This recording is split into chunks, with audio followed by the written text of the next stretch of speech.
मनोज मिश्र आणिबे ओडिशा पाई गर्व।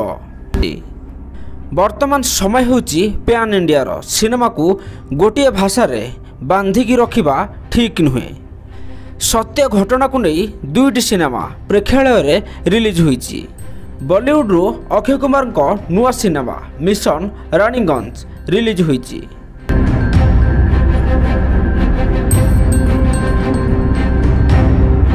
बन्या जल कोयला खनि रे पशि जाइथिबारु पाखापाखि 65 जन श्रमिक फसी रहिथिबे, जहाकू अक्षय कुमार उद्धार करिवे। ठीक सेही भली आजिर दिन रे ओडिशार फिल्म इंडस्ट्री को सारा भारत रे रिप्रेजेंट करिवे पई रिलीज होईची नुआ ओडिया चलचित्र माइंड गेम।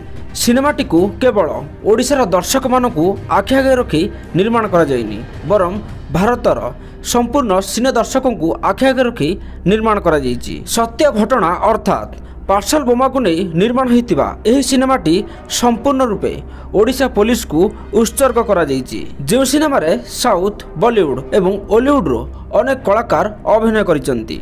ओडिया सिनेमार सुचिंतक एवं आम प्रिय मनोज मिश्र सिनेमाटी केमिति लोक मानकु भल लागू सेथिपई से दिन राति एक करिसंती। जदि आपण एही सिनेमा को देखि सारिचंती तेबे आपनकु सिनेमाटी केमिति लागिची कमेंट बॉक्स रे लेखिक जणांतु।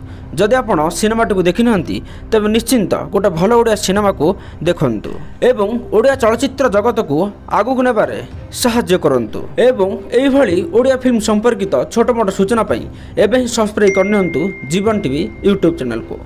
धन्यवाद।